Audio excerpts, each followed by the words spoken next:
Hello everyone, welcome to the channel जहां हम financial education को प्रमोट करते हुए बात करते हैं पर्सनल फाइनेंस से लेकर स्टॉक मार्केट में ट्रेडिंग एंड इन्वेस्टिंग की। अगर मुझसे कोई पूछे कि अगले 5 सालों में ऐसा कौन सा सेक्टर होगा जिसमें ग्रोथ के चांसेस सबसे ज्यादा होंगे, तो मैं बिना सोचे सिर्फ एक ही सेक्टर का नाम लूंगा, जो है डिफेंस सेक्टर। जिस हिसाब से आज के समय में दुनिया भर में युद्ध का माहौल बनता जा रहा है, उस हिसाब से देखा जाए तो एक स्ट्रॉन्ग डिफेंस सिस्टम का होना बहुत जरूरी है। एक अच्छा डिफेंस सिस्टम किसी भी कंट्री को मजबूत बनाने में सबसे अहम रोल प्ले करता है, क्योंकि जिस कंट्री का डिफेंस स्ट्रॉन्ग होगा, उसके दुश्मन हमेशा उससे जंग करने से पहले 100 बार सोचेंगे। सभी विकसित देश अपनी जीडीपी का एक बहुत बड़ा हिस्सा डिफेंस को स्ट्रॉन्ग करने में खर्च कर रहे हैं, और भारत भी आए दिन नई नई मिसाइल्स का आविष्कार कर अपने डिफेंस को स्ट्रॉन्ग करने में लगा है। हम भी इंडियन डिफेंस सेक्टर में इन्वेस्ट करके देश के साथ साथ खुद को भी फाइनेंशियल तौर पर सिक्योर कर सकते हैं। लेकिन सवाल आता है कि सारे के सारे डिफेंस स्टॉक्स बहुत ज्यादा महंगे हो चुके हैं, जिनमें इन्वेस्ट करने के लिए इतना सारा पैसा आखिर लाएं कहां से। आई नो बहुत सारे डिफेंस स्टॉक्स हमारे इन्वेस्टिंग बजट में फिट नहीं बैठ रहे, लेकिन एक स्टॉक ऐसा है जो हमारे बजट में भी है और अभी अंडर वैल्यूड भी चल रहा है, और जिसके फंडामेंटल्स हमारे देश के डिफेंस सिस्टम जैसे ही सॉलिड है।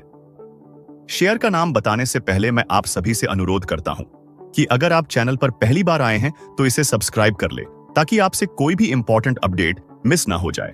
तो चलिए बिना देरी किए वीडियो के मेन मुद्दे पर आते हैं।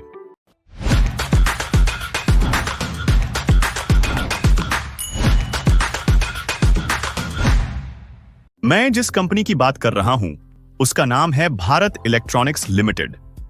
1954 में इनकॉर्पोरेटेड यह कंपनी डिफेंस सेक्टर के लिए इलेक्ट्रॉनिक इक्विपमेंट एंड सिस्टम्स को बनाती है। कंपनी की स्थापना मिनिस्ट्री ऑफ डिफेंस के तहत भारतीय रक्षा इलेक्ट्रॉनिक जरूरतों को पूरा करने के लिए किया गया था। बीएल एक multi product and multi technology group है जो राडार और fire control system, missile system, communication और C4I सिस्टम, इलेक्ट्रॉनिक वॉरफेयर और एवियोनिक्स, नेवल सिस्टम और anti submarine warfare systems, electro optics, tank electronics and gun upgrades जैसे products Indian armed forces को supply करता है। कंपनी की अगर कैपेक्स की बात की जाए तो कंपनी ने 700 से 800 करोड़ की इन्वेस्टमेंट करने की योजना बनाई है। इसके अलावा Bharat electronics limited lithium ion batteries, renewable energy, space electronics, network and cyber security, railway and metro के सेक्टर में भी अपना योगदान दे रही है। इसके अलावा हिंदुस्तान एरोनॉटिक्स लिमिटेड ने भारत इलेक्ट्रॉनिक्स के साथ long range dual band indigenous infrared search and track system की डेवलपमेंट के लिए एक कॉन्ट्रैक्ट साइन किया है। साथ ही में इस डील के तहत देश में एक सेमीकंडक्टर की फैक्ट्री लगाने की भी योजना पर बात चल रही है। कंपनी की प्रोडक्ट लाइनअप और विजन देखने में काफी सही लग रहा है, लेकिन क्या यह कंपनी इन्वेस्टमेंट के लायक है भी या नहीं, आइए वह भी जान लेते हैं। फंडामेंटल एनालिसिस स्टार्ट करने से पहले मैं यह क्लियर कर देना चाहता हूं कि इस वीडियो के जरिए मैं आपको किसी भी तरह की कोई भी इन्वेस्टमेंट एडवाइस नहीं दे रहा हूं। यह वीडियो सिर्फ और सिर्फ एजुकेशनल पर्पस के तौर पर बनाई जा रही है। मैं कोई सेबी ऑथोराइज्ड एनालिस्ट नहीं हूं। मैं सिर्फ अपने एक्सपीरियंस एंड नॉलेज के बेसिस पर ही आज भारत इलेक्ट्रॉनिक्स लिमिटेड का एनालिसिस कर रहा हूं। इसलिए किसी भी तरह की इन्वेस्टमेंट करने से पहले अपने एंड से सारी जांच पड़ताल जरूर करें।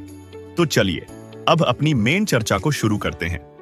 स्टॉक की अगर प्राइस टू अर्निंग रेशियो की बात करें तो वह है 50, और industry price to earning ratio की बात करें तो वो है 63, यानी कि भारत इलेक्ट्रॉनिक्स लिमिटेड अभी अपने सेक्टर की दूसरी कंपनियों के मुकाबले अंडरवैल्यूड ट्रेड कर रहा है। डेब्ट टू इक्विटी रेशियो 0 है, यानी कि कंपनी के ऊपर किसी भी तरह के डेट का स्ट्रेस नहीं है। पेग रेशियो 1 से ज्यादा है, जो इस कंपनी को थोड़ा ओवर वैल्यूड बनाती है। इन्वेंट्री टर्नओवर रेशियो 1.5 है, यानी कि कंपनी को अपने प्रोडक्ट्स मैन्युफैक्चर करने के बाद सिर्फ 1 से 2 दिन लगते हैं अपनी इन्वेंट्री खाली करने को, जो कि एक अच्छी बात है। भारत इलेक्ट्रॉनिक्स लिमिटेड ने बीते 3 दिन 5 सालों में काफी अच्छे रिटर्न्स दिए हैं। इसके साथ साथ ROC एंड ROCE के नंबर्स भी काफी लुक्रेटिव हैं, जो इन्वेस्टर्स को अपनी ओर आकर्षित करते हैं। सेल्स एंड प्रॉफिट के मामले में कंपनी ने क्वार्टरली एंड एनुअली दोनों जगह काफी अच्छे नंबर्स पेश किए हैं, जिसे आप अपनी स्क्रीन पर देख सकते हैं। कैश फ्लो की अगर बात करें तो कंपनी के पास अपने ऑपरेशंस को रन करने के लिए अच्छी मात्रा में कैश फ्लो अवेलेबल है, जो कि एक और बहुत अच्छी बात है। रिटेलर्स, डोमेस्टिक और फॉरेन इन्वेस्टर्स भी भारत इलेक्ट्रॉनिक्स लिमिटेड में भर भर के इन्वेस्ट कर रहे हैं, जिसकी फिगर्स आप अपनी स्क्रीन पर देख सकते हैं। ओवरऑल देखा जाए तो भारत इलेक्ट्रॉनिक्स लिमिटेड एक फंडामेंटली स्ट्रॉन्ग कंपनी है जो अभी अंडर वैल्यू ट्रेड कर रही है। आई होप आज की वीडियो आपको पसंद आई होगी और आज की इस वीडियो से आपको काफी कुछ क्लियर हुआ होगा। अगर आप भी अपने पोर्टफोलियो की किसी भी कंपनी का ऐसे ही डिटेल्ड फंडामेंटल या टेक्निकल एनालिसिस करवाना चाहते हैं तो आप मुझे उस स्टॉक का नाम मैसेज कर सकते हैं। वीडियो अच्छी लगी हो तो इसे लाइक एंड शेयर जरूर करें और ऐसी और इंफॉर्मेटिव वीडियोस के लिए चैनल को सब्सक्राइब करना न भूलें। अपना कीमती समय देने के लिए आपका बहुत बहुत शुक्रिया। तो चलिए मिलते हैं अपनी नेक्स्ट वीडियो में, जो होगी एक ऐसे मोनोपोली स्टॉक के ऊपर जो आपके पोर्टफोलियो में होना ही चाहिए।